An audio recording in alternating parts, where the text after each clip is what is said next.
പരിശുദ്ധ അമ്മ മാതാവ് പ്രത്യക്ഷപ്പെട്ട ഈ അൾത്താരയിൽ വന്നു നിന്ന് ദൈവനാമത്തെ മഹത്വപ്പെടുത്താൻ അനുവാദം തന്ന അനുഗ്രഹം തന്ന അമ്മ മാതാവിനും തിരുക്കുമാരനും 1000 നന്ദി പറയുന്നു. എൻ്റെ പേര് ജോർജ് കുട്ടി. ഞാൻ ബാലാരൂപതയിലെ തീക്കോ ഇടവകയിൽ നിന്ന് ആയിരുന്നു. എന്നാൽ ഇപ്പോൾ ഞാൻ പ്ലാസനാൽ പള്ളിയിൽ നിന്നാണ് വരുന്നത്, അവിടുത്തെ ഇടവകയിൽ നിന്നാണ് വരുന്നത്. ആ സ്ഥലത്തേക്ക് എന്നെ മാറ്റി നടുവാനായിട്ട് എൻ്റെ അമ്മ മാതാവ് സഹായിച്ച സഹായത്തെപ്പറ്റി അല്ലെങ്കിൽ അനുഗ്രഹത്തെപ്പറ്റി പറയാനാണ് ഞാനിവിടെ നിൽക്കുക. ഞാൻ ആദ്യമായി ഉടമ്പടി എടുത്തത് ഇന്ന് എൻ്റെ ഉടമ്പടിയുടെ 1ാമത്തെ പിറന്നാളാണ്. 10/2/2024 ഞാൻ ആദ്യമായിട്ട് ഉടമ്പടി എടുത്തത്. ഉടമ്പടി എടുത്തു. ഞാൻ കുറേ സാമ്പത്തിക ബാധ്യത, ഞാനൊരു ആശാരിപ്പണി ചെയ്യുന്ന ആളാണ്, കാർപ്പൻട്രി വർക്ക് ചെയ്യുന്ന ആളാണ്. കുറേ സാമ്പത്തിക ബാധ്യതകളും പ്രശ്നങ്ങളൊക്കെ ഉണ്ടായിരുന്നു. അപ്പോൾ അങ്ങനെ ഞാൻ ഒരു തടി എടുത്ത് എൻ്റെ ഒരു തടി വാങ്ങിച്ചുകൊണ്ടിരുന്ന ഒരാൾക്ക് ഞാൻ പൈസ കൊടുക്കാനായിട്ട് ചെന്നപ്പോൾ അദ്ദേഹം പൈസ വാങ്ങിച്ച് പോക്കറ്റ് വെച്ച ശേഷം പുള്ളിയുടെ വണ്ടിക്കകത്തുനിന്ന് ഒരു കൃപാസനം പത്രം എടുത്ത് എൻ്റെ കയ്യിലേക്ക് വന്നു. നീ ഇത് കൊണ്ടുപോയി ഒന്ന് വായിക്കുക എന്ന് പറഞ്ഞു. ഞാൻ ഓക്കെ എന്ന് പറഞ്ഞ് വാങ്ങിച്ചുകൊണ്ട് പോന്നു. ഞാനത് കൊണ്ടുപോയി വണ്ടിയിൽ വെച്ചു. കുറേ ദിവസങ്ങളിത് വണ്ടിയുടെ ഡാഷ്ബോർഡിലിരുന്നു. അപ്പോൾ ഒരു ദിവസം ഇങ്ങനെ ഞാൻ വണ്ടിക്കകത്ത് കയറിയിരുന്ന് ഇങ്ങനെ ചുമ്മാ എന്തോ പറഞ്ഞുകൊണ്ടിരിക്കുമ്പോൾ പെട്ടെന്ന് ഞാൻ ഈ ഡാഷ്ബോർഡ് തുറന്നപ്പോൾ ഈ പത്രം ചാടി വന്നു. ഞാനൊന്നെടുത്ത് വായിച്ചു. കുറേ സാക്ഷ്യങ്ങൾ ഞാൻ വായിച്ചു കഴിഞ്ഞപ്പോൾ എനിക്ക് തോന്നി ഇത് കൊള്ളാമല്ലോ, എന്നാൽ മാതാവിൻ്റെ അടുത്തൊന്ന് പോയാൽ കൊള്ളാം എന്ന് പറഞ്ഞു. അപ്പോൾ ഞാൻ വൈകിട്ട് വീട്ടിൽ ചെന്ന് എൻ്റെ വൈഫിനോട് പറഞ്ഞു, നമുക്ക് കൃപാസനത്തിനൊന്ന് പോയാലോ എന്ന് ചോദിച്ചു. ശരി, നമുക്കൊന്ന് പോകാം, ഞാനും കുറച്ച് നാളായിട്ടൊന്ന് പോകുന്ന കാര്യം പറയാമെന്ന് ഓർത്തിരിക്കുമായിരുന്നു എന്ന് പറഞ്ഞു. അപ്പോൾ എന്നാൽ ശരി, നമുക്ക് ഉടനെ പോയേക്കാം. ഇപ്പോൾ ഇതൊരു വ്യാഴാഴ്ചയാണ് സംഭവിക്കുക. ഞങ്ങൾ ശനിയാഴ്ച രാവിലെ ഇവിടെ വന്നു കഴിഞ്ഞപ്പോൾ ഉടമ്പടിയെപ്പറ്റി എനിക്ക് വലിയ അറിയില്ല, എന്നാ ചെയ്യേണ്ടതെന്നറിയില്ല, എന്താ ചെയ്യേണ്ടതെന്നറിയില്ല, എങ്ങനെയാണ് ഇത് ചെയ്യേണ്ടതെന്നും അറിയില്ല. അപ്പോൾ ഇവിടെ വന്ന് ഞങ്ങളിവിടെ ഇരുന്നപ്പോൾ ഈ ഹാളിൽ കസേര ഇരുന്നപ്പോൾ ആരോ പറഞ്ഞു, ഉടമ്പടി എടുക്കണമെങ്കിൽ മേളിൽ പോകണം, ഏറ്റവും മേളിലാണെന്ന് പറഞ്ഞു. ഞങ്ങൾ രണ്ടുപേരുടെ മേളിൽ കയറിപ്പോയി. ഞങ്ങളുടെ കൂടെ അവിടെ കസേര ഇരിക്കുമ്പോൾ ആരോ പറഞ്ഞു, ഉടമ്പടി എടുക്കുന്നവർ മാത്രം ഇവിടെ ഇരുന്നാൽ മതി, ബാക്കിയുള്ളവർ താഴേക്ക് പോവുക എന്ന് പറഞ്ഞു. അപ്പോൾ ആരാ എടുക്കുന്നതെന്ന് ചോദിച്ചപ്പം എന്നോട് വൈഫ് പറഞ്ഞു, എന്നാൽ പപ്പ എടുത്തോ എന്ന് പറഞ്ഞു. ശരി, എന്നാൽ ഞാൻ തന്നെ ഉടമ്പടി എടുക്കാം എന്ന് പറഞ്ഞ് വൈഫ് താഴേക്ക് ഇറങ്ങിപ്പോന്നു. ഞാനവിടെ ഇരുന്ന് ഉടമ്പടി ക്ലാസ് കേട്ടു, ഉടമ്പടി എടുത്തു. ഇവിടെ വന്നു, ഉടമ്പടി എടുത്ത് പൂർത്തിയാക്കി ഞങ്ങൾ വീട്ടിലെത്തി. അപ്പോൾ വീട്ടിൽ ചെന്നു. 2 ദിവസത്തേക്ക് ഞാൻ വലിയ മൈൻഡ് ചെയ്തില്ല, ഉടമ്പടി എടുത്തു, എന്താ കാര്യങ്ങളൊന്നും അറിയില്ല. അപ്പോൾ ഞാനിങ്ങനെ ഇവിടുത്തെ ചാനൽ സബ്സ്ക്രൈബ് ചെയ്തിരുന്നു മൊബൈലിൽ. അപ്പോൾ മൊബൈലിൽ കേട്ടു. പിറ്റേ ദിവസം പള്ളിയിൽ പോയിട്ട് വന്ന് ഞാൻ തിങ്കളാഴ്ചകൾ ഞാൻ എൻ്റെ പണിസ്ഥാപനത്തിൽ ചെന്ന് കഴിയുമ്പോൾ ഞാൻ മിഷനിലൊക്കെ പണിയുന്ന സമയത്ത് ഞാൻ ഇങ്ങനെ ഫോൺ ചെവിയിൽ വെച്ച് ഇങ്ങനെ കേൾക്കാൻ തുടങ്ങി.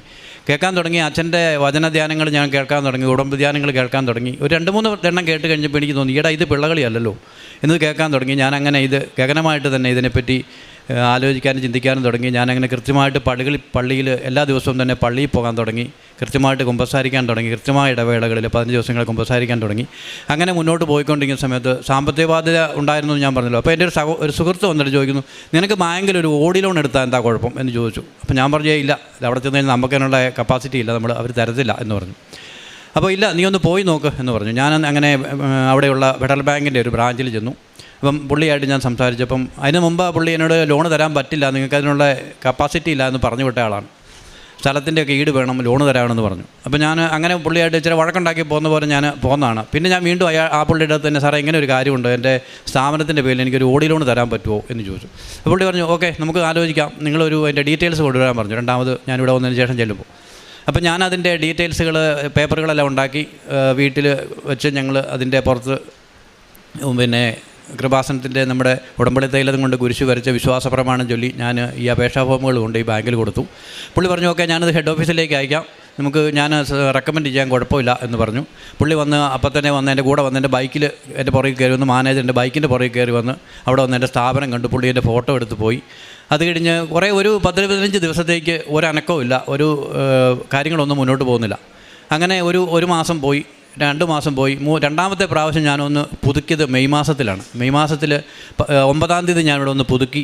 ഒരു 15-ാം തീയതിയൊക്കെ ആകുമ്പോൾ ഞാനിങ്ങനെ മാതാവിനോട്, അമ്മയെ ഞാൻ ലോഡിന് വെച്ചായിരുന്നു, എന്നെക്കൊണ്ട് നിവൃത്തിയില്ല, എന്തെങ്കിലും ചെയ്തതാ എന്ന് പറഞ്ഞു. അപ്പം ഞങ്ങളുടെ പള്ളിയിൽ സാധാരണ രാവിലെ 5:45 കുർബാന.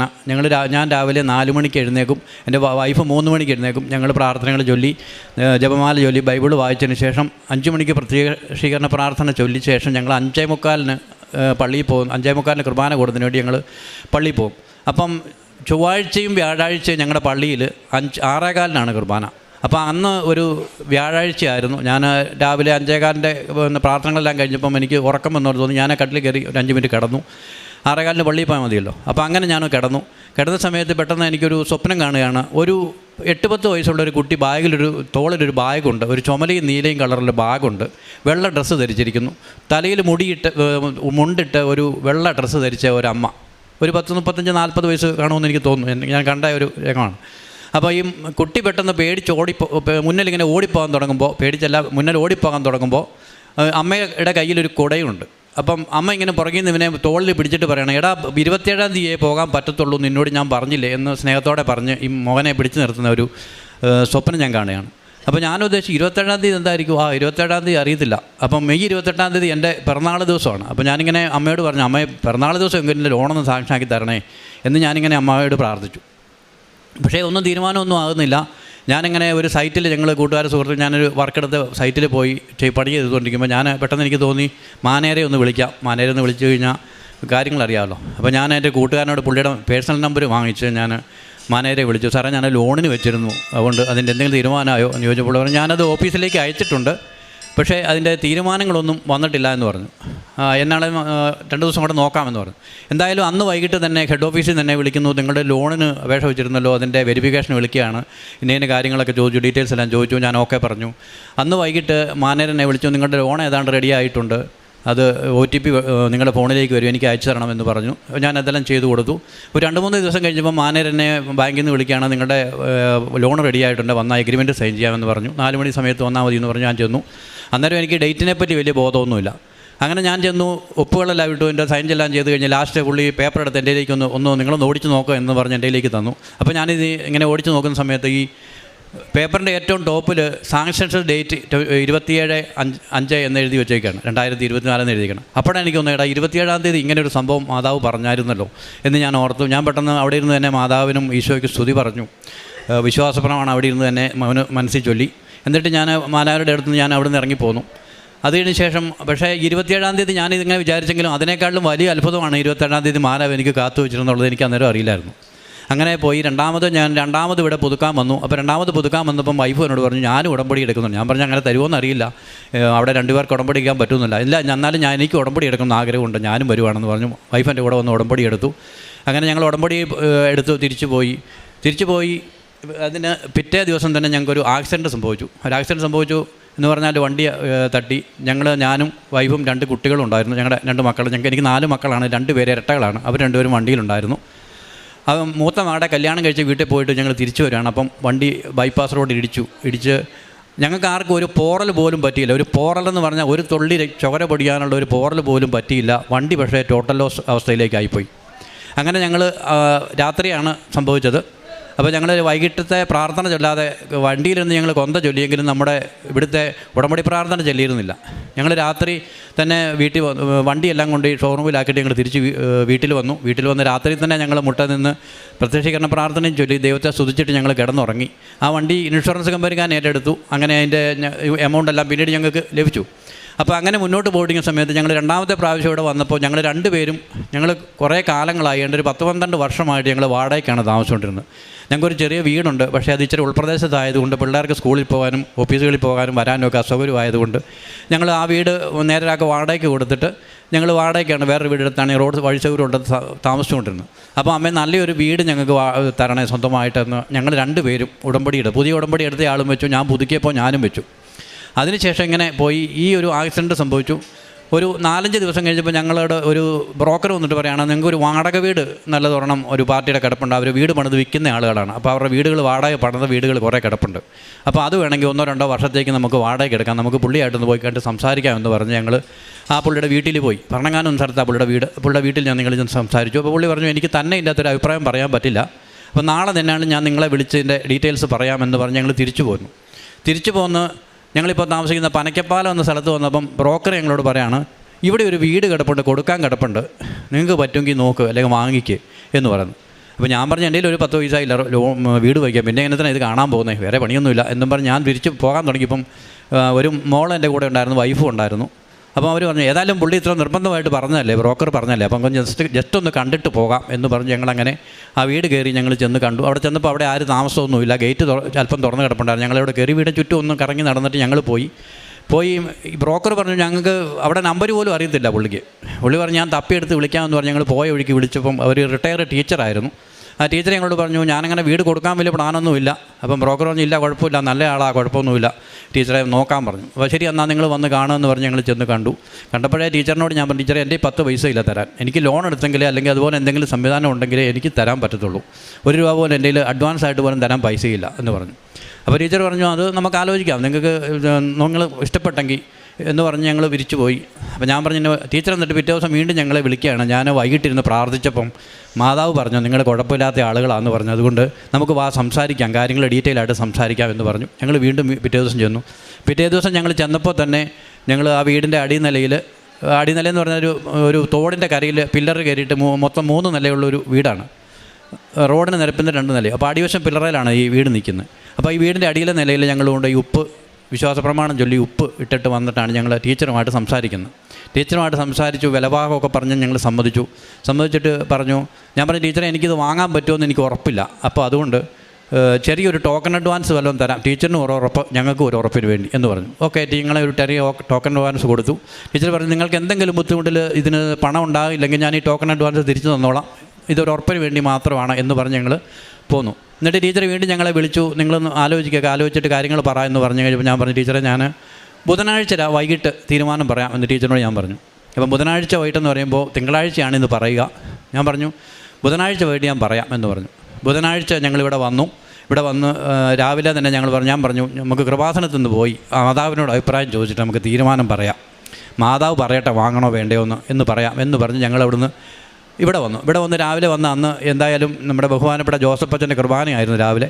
അത് കഴിഞ്ഞിട്ട് ഞങ്ങൾ ഇവിടെ ഓഫീസിൽ ചെന്ന് ഞങ്ങൾ ഈ ടീച്ചറിനോട് ആധാരങ്ങളുടെ കോപ്പി ഞങ്ങൾ ഫോട്ടോ എടുത്തിട്ടുണ്ടായിരുന്നു. ആധാരത്തിൻ്റെ ഫോട്ടോ ഞങ്ങൾ എടുത്തുകൊണ്ട് പോകുന്നുണ്ട്. അതിൻ്റെ കോപ്പി പ്രിൻ്റ് എടുത്തിട്ട് ഞങ്ങൾ ഇവിടെ കൊണ്ടുവന്ന് ഓഫീസിൽ കാണിച്ചു. ഇന്ന പോലെ സാറേ ഇന്ന ഒരു വിഷയമുണ്ട്, എന്താ ചെയ്യേണ്ടതെന്ന് അറിയില്ല, അതുകൊണ്ട് ഒരു അഭിപ്രായം പറയാൻ പറ്റുമോ? അപ്പോൾ പറഞ്ഞു അങ്ങനെ പറയാൻ പറ്റില്ല, അഭിപ്രായം പറയില്ല, പക്ഷേ നിങ്ങൾക്കത് വാങ്ങാൻ ആഗ്രഹമുണ്ടെങ്കിൽ അതിൻ്റെ കാര്യങ്ങൾക്ക് വേണ്ടി അച്ഛനോട് പ്രാർത്ഥിക്കാനായിട്ട് ഞാൻ എഴുതി തരാം, തൊണ്ട് തരാമെന്ന് പറഞ്ഞു. ശരി അങ്ങനെ മതിയെന്ന് പറഞ്ഞു.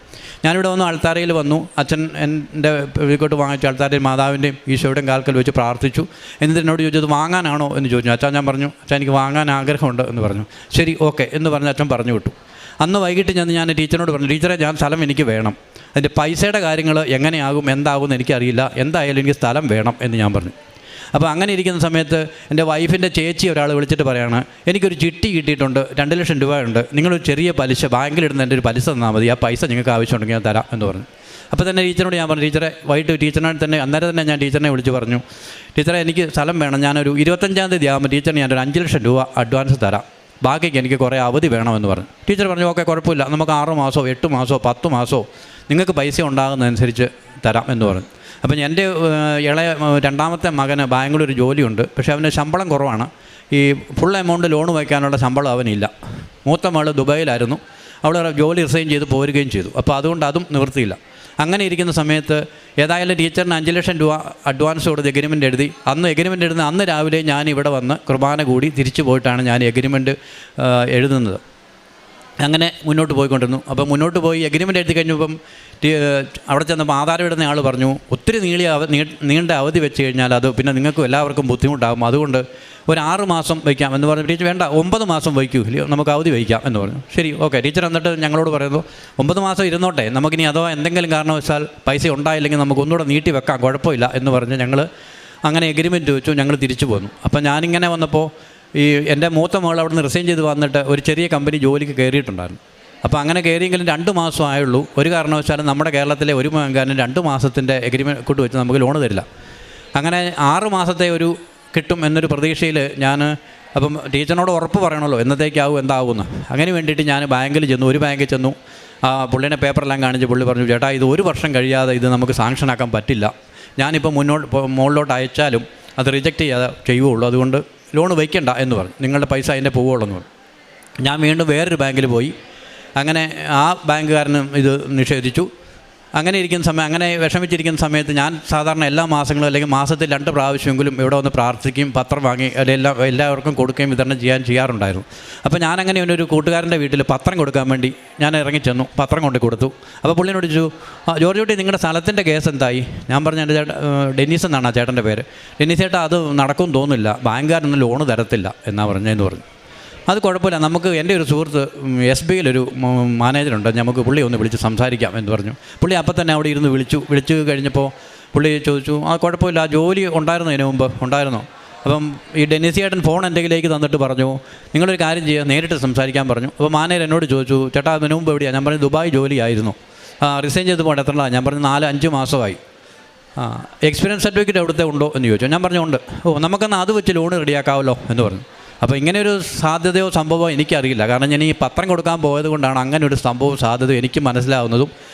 അത് ജോലി രാജിവെച്ച് റിസൈൻ ചെയ്ത് പോകുന്ന ഒരാളുടെ പേരിൽ എക്സ്പീരിയൻസ് സർട്ടിഫിക്കറ്റിന് ലോൺ കിട്ടുമെന്ന് ഞാൻ എൻ്റെ ചരിത്രത്തിൽ എൻ്റെ ജീവിതത്തിൽ ആദ്യം കേൾക്കുന്ന അനുഭവമാണ്. അപ്പോൾ അങ്ങനെ ഒരു സംഭവം ഉണ്ടായി. ഞാൻ നേരെ പുള്ളിയോട് പറഞ്ഞു, നേരെ നിങ്ങൾ ബാങ്കിലേക്ക് വാ, നമുക്ക് സംസാരിക്കാമെന്ന് പറഞ്ഞു. ഞാൻ അപ്പം തന്നെ ചെന്നു. ഇതിൻ്റെ പേപ്പറുകളെല്ലാം എടുത്ത് ഞങ്ങൾ വീട്ടിൽ ചെന്നു. ഞാൻ വീട്ടിൽ ചെന്ന് വിശ്വാസ പ്രമാണം ചൊല്ലി. വൈഫ് ഉടമ്പടി എടുത്തിട്ടുണ്ടായിരുന്നു.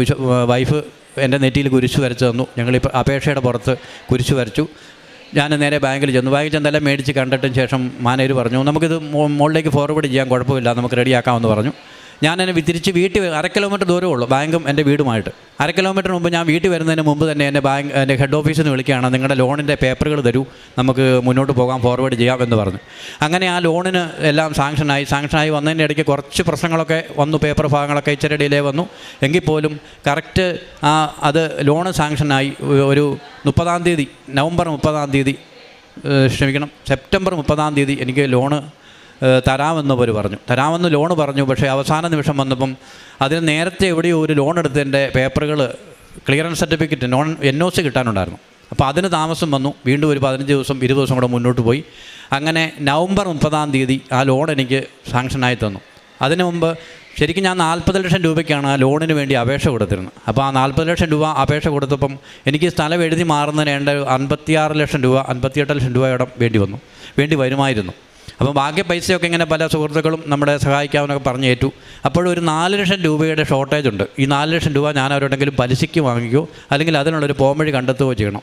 അങ്ങനെ ഇരിക്കുന്നത് ഞാൻ എൻ്റെ ഞാൻ പണിയുന്ന സ്ഥാപനത്തിൽ ഞാൻ ഇവിടുന്ന് കൃപാസന മാതാവിൻ്റെ ഒരു ഫോട്ടോ മേടിച്ചുകൊണ്ട് വെച്ചിട്ടുണ്ടായിരുന്നു. ഞാൻ മാതാവിനോട് പറഞ്ഞു, ഇങ്ങനെ മോളിൽ കയറി ഇരുന്നിട്ടൊന്നും കാര്യമില്ല, എൻ്റെ 10 പൈസ ഇല്ല, ബാക്കി പൈസയ്ക്ക് തന്നെ ഒരു പണി ഉണ്ടാക്കിത്താ എന്ന് പറഞ്ഞിട്ട് ഞാൻ ചിരിച്ചുകൊണ്ടങ്ങ് ഇറങ്ങിപ്പോയി. അല്പം കഴിഞ്ഞ് കുറച്ച് വൈകിട്ടായപ്പം ലോണിൻ്റെ ഓഫീസിൽ നിന്ന് എനിക്ക് മെസ്സേജ് വരികയാണ്, നിങ്ങളുടെ ലോൺ 44 ലക്ഷം രൂപ പ്രോസസ്സിങ് നടക്കുന്നു എന്ന് പറഞ്ഞ് എനിക്ക് മെസ്സേജ് വരികയാണ് എൻ്റെ ഫോണിലേക്ക്. അപ്പോൾ എനിക്ക് വിശ്വാസം വന്നില്ല. ഞാൻ നേരിട്ട് ബാങ്കിൻ്റെ അതിൻ്റെ സ്റ്റാഫിനെ വിളിച്ചു, സാറേ നമ്മുടെ ലോൺ എത്രയാണ് സാറേ വരുന്നത്? ചേട്ടാ അത് 44 ലക്ഷം രൂപ നിങ്ങൾക്ക് കിട്ടും കേട്ടോ എന്ന് പറഞ്ഞു. അപ്പോൾ ഞാൻ അവിടെ നിന്ന് തന്നെ മാതാവിന് സ്തുതി പറഞ്ഞു, മാതാവിന് നന്ദി പറഞ്ഞു, ഈശോയ്ക്ക് സ്തുതി പറഞ്ഞു, ദൈവനാമം മഹത്വപ്പെടുത്തിക്കൊണ്ട് ഞാൻ സ്തോത്രം പറഞ്ഞു. എന്നിട്ട് ഞാൻ കാര്യങ്ങളുമായിട്ട് പോയി. അങ്ങനെ അതിൻ്റെ പേപ്പറുകളെല്ലാം റെഡിയായി, എല്ലാം എഴുതാനായിട്ട് തയ്യാറായപ്പോഴും എനിക്ക് സ്ഥലം തന്ന ആളുടെ ഭർത്താവ് മരിച്ചു പോയതുകൊണ്ട് മക്കൾ ഇതിന് ഒപ്പിടണം. ഇത് നിങ്ങൾക്കറിയാമല്ലോ, നോർമൽ ഫോർമാലിറ്റിയാണ്. അപ്പോൾ അങ്ങനെ വന്നപ്പം ടീച്ചറിൻ്റെ മകളൊരു ഡോക്ടറുണ്ട്, അവർ തിരുവനന്തപുരം മെഡിക്കൽ കോളേജിൽ ഡ്യൂട്ടിയുള്ള ആളാണ്. അപ്പോൾ അവർക്ക് ആകെ ലീവ് കിട്ടുന്നത് ഡിസംബർ 26, 27 തീയതികളിൽ മാത്രമാണ്. ഡിസംബർ 27-ാം തീയതി ഉച്ച വരെ കിട്ടത്തുള്ളൂ. ഡിസംബർ 26-ാം തീയതി ഉച്ചയ്ക്ക് ശേഷം അങ്ങനെയാണ് ഇതിൻ്റെ ലീവ് കിട്ടുന്നത്. അപ്പോൾ ടീച്ചറിനോട് പറഞ്ഞു, നമുക്കൊരു കാര്യം ചെയ്യാം, 27-ാം തീയതി എഴുതാമെന്നുള്ള രൂപത്തിൽ നിങ്ങൾ കാര്യങ്ങൾ നീക്കിയോ, നമുക്ക് ആധാരം ചെയ്തേക്കാം എന്ന് പറഞ്ഞു. ഞാൻ അങ്ങനെ കാര്യങ്ങളെല്ലാം റെഡിയാക്കി 27-ാം തീയതി അവർ വന്ന് നമ്മൾ സ്ഥലം ആധാരം ചെയ്തു. പേപ്പറുകളെല്ലാം റെഡിയാക്കി, സാമ്പത്തിക ഇടപാടുകളെല്ലാം തീർത്തു. ആ സമയത്ത് ഓരോരുത്തരും ഇങ്ങനെ സഹായിച്ച് നമ്മളെല്ലാ ഇടപാടുകളും അവരോട് തീർത്തു. അങ്ങനെ അത് നടന്നു. അപ്പോൾ അതിനുശേഷം ഞങ്ങൾക്ക് അങ്ങോട്ട് വീടൊന്ന് മാറി താമസിക്കണമല്ലോ. അതിനെപ്പറ്റി ഞങ്ങൾക്ക് ഒരു ഊഹമില്ല, എന്ത് വേണം, എങ്ങനെ വേണം എന്ന് ചോദിച്ചു. ഞങ്ങളിങ്ങനെ എന്തൊരു ദിവസത്തേക്ക് വേണം, എങ്ങനെ വേണം എന്നൊക്കെ ഓർത്ത് ഇങ്ങനെ ഇരിക്കുന്ന സമയത്ത് ടീച്ചർ പറഞ്ഞു, ഞാൻ ജനുവരി 15-ാം തീയതി ഞാൻ താക്കോല് തരാം എന്ന് പറഞ്ഞു. ടീച്ചർ ജനുവരി 15-ാം തീയതി താക്കോല് തരാമെന്ന് പറഞ്ഞു. ടീച്ചർ ജനുവരി 10-ാം തീയതി ഞങ്ങളെ വിളിച്ചിട്ട് പറഞ്ഞു, ഞങ്ങളെല്ലാം മാറി കേട്ടോ, നിങ്ങൾ വന്നാൽ താക്കോല് തരാം എന്ന് പറഞ്ഞു. ടീച്ചർ ഒരു 5 ദിവസം മുമ്പേ താക്കോല് ഞങ്ങളെ ഏൽപ്പിച്ചു, വീടിൻ്റെ താക്കോല്. അങ്ങനെ എപ്പോഴും വീടിൻ്റെ കയറി താമസത്തിൻ്റെ ഒരു ഡേറ്റ് ഫിക്സ് ചെയ്യാൻ ഞങ്ങൾക്ക് പറ്റുന്നില്ല. അങ്ങനെ ഞാൻ പറഞ്ഞു നമുക്ക് ഒന്ന് ഈശോയോടൊന്ന് ചോദിച്ചല്ലേ, മാതാവിനോടൊന്ന് ചോദിച്ചു നോക്കാം. രാവിലെ ഞങ്ങൾ എഴുന്നേറ്റ് ഞങ്ങളുടെ റൊട്ടീൻ പ്രാർത്ഥനകളെല്ലാം കഴിഞ്ഞപ്പോൾ ഞങ്ങളവിടെ മുട്ടയിൽ നിന്ന് കൈകൾ ഉയർത്തപ്പെട്ട് വിശ്വാസപ്രമാണം ചൊല്ലിയതിനു ശേഷം ഞാൻ ബൈബിൾ എടുത്ത് നേരെ തുറന്നത് എനിക്ക് കിട്ടിയത് സുഭാഷിതങ്ങൾ 27 എന്ന് പറയുന്ന അധ്യായമാണ്. ഞാൻ നേരെ തുറന്ന് ഞാൻ കാണുന്നത് സുഭാഷിതങ്ങൾ 27 എന്ന് പറയുന്ന ഡേറ്റാണ്.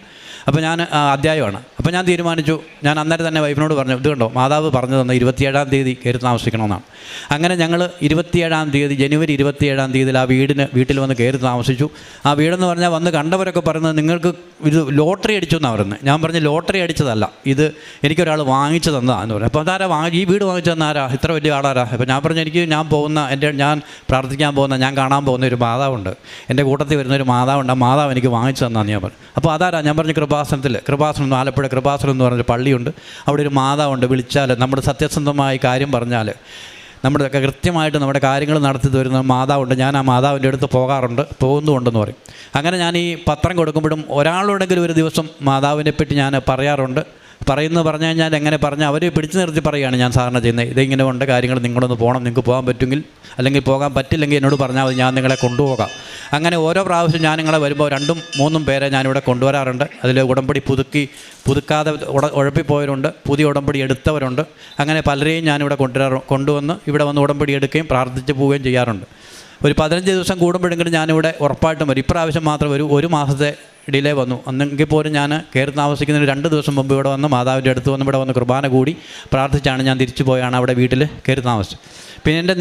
പിന്നെ അതുപോലെ എൻ്റെ വൈഫ് തയ്യൽ നടത്തുന്ന ആളാണ്, ടൈലറിങ് നടത്തുന്ന ആളാണ്. വർഷങ്ങളായി ഒരു 6-7 വർഷമെങ്കിലുമായിട്ട് സ്ഥിരമായിട്ട് ശ്വാസം മുട്ടലുണ്ടായിരുന്നു.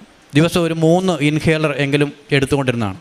ഞങ്ങൾ ഉടമ്പടി എടുത്ത് വീട്ടിൽ ചെന്ന് അന്ന് ശേഷം ഇന്ന് വരെ പറഞ്ഞല്ലോ കറക്റ്റ് 1 വർഷമായി ഞാൻ ഉടമ്പടി എടുത്തിട്ട് ഇവിടെ വന്നു. അതിനുശേഷം ഇന്ന് വരെ ആ ഇൻഹേലറിൻ്റെ ഗുളികയോ ഇൻഹേലറിൻ്റെ പാക്കറ്റോ അല്ലെങ്കിൽ അതിൻ്റെ ആ എക്യുപ്മെൻറ്റോ എവിടെയാണെന്ന് പോലും അറിയില്ല. അതുപോലെ ഒരു ദിവസം പോലും അങ്ങനെ ഒരു പ്രശ്നങ്ങളുണ്ടായിട്ടില്ല. അങ്ങനെ കുറേ ചെറുതും വലുതുമായ ഒത്തിരി അനുഗ്രഹങ്ങൾ മാതാവ് എനിക്ക് തന്നിട്ടുണ്ട്. 15 ദിവസം കൂടുമ്പോൾ കുമ്പസാരിക്ക് എല്ലാ ദിവസങ്ങളും തന്നെ ഒരു ദിവസം പോലും, അതിനുശേഷം ഞാൻ ഒരു ദിവസം പോലും കുർബാന മുടക്കിയിട്ടില്ല. അടുത്തുള്ള ഏതെങ്കിലും പള്ളിയിൽ പോയി ഒറ്റ ദിവസം പോലും മുടങ്ങാതെ കുർബാനയിൽ പങ്കെടുക്കുകയും ചെയ്യാറുണ്ട്. ഇപ്പോൾ കൃത്യമായ ഇടവകളിൽ 15 ദിവസം കൂടുമ്പോൾ കുമ്പസാരിക്കുകയും അതിൻ്റെ കാര്യങ്ങൾ ചെയ്യാറുണ്ട്. പിന്നെ ഞാൻ പറഞ്ഞല്ലോ, എല്ലാ മാസവും പത്രം വാങ്ങിച്ച് കൊടുക്കും. പിന്നെ ഈ മാനസികരോടെ ചികിത്സിക്കുന്ന ഒരു സ്ഥാപനമുണ്ട്, പൊൻകുന്നം എന്ന് പറയുന്ന സ്ഥലത്താണ്. അപ്പോൾ ഞാൻ അവിടെ മാസത്തിൽ 1 പ്രാവശ്യമെങ്കിലും പോകും. അവർക്ക് എന്നെക്കൊണ്ട് കഴിയുന്നത് പോലെ അവർക്കുള്ള ആഹാര സാധനങ്ങൾ, അത് പാകം ചെയ്യാത്ത ആഹാര സാധനങ്ങളാണ്, അപ്പോൾ അവർക്ക് ഒരിക്കലും വേസ്റ്റായി പോവില്ല. അവരെ വിളിച്ച് ചോദിച്ചിട്ടാണ് കൊടുക്കുന്നത്. പിന്നെ എല്ലാവർക്കും ഞാൻ ഡ്രസ്സ് വാങ്ങിച്ച് കൊടുക്കാനായി ഒരു ദൈവാനുഗ്രഹം എനിക്കുണ്ടായി. അതിനുള്ള സാമ്പത്തികം ദൈവം എന്നെ സഹായിച്ചു. അങ്ങനെ 1000 അല്ല കോടിക്കണക്കിന് നന്ദി പറഞ്ഞാലും മാതാവിനും ഈശോ മിശിഹായ്ക്കും പറഞ്ഞാലും തീരില്ല. അതുപോലൊരു അനുഗ്രഹങ്ങളാണ് അമ്മ എനിക്ക് തന്നത്. ഒരിക്കൽ കൂടി ദൈവമാതാവിനും തിരുക്കുമാരനും ദൈവത്തിന് നന്ദി പറഞ്ഞുകൊണ്ട് നിർത്തുന്നു.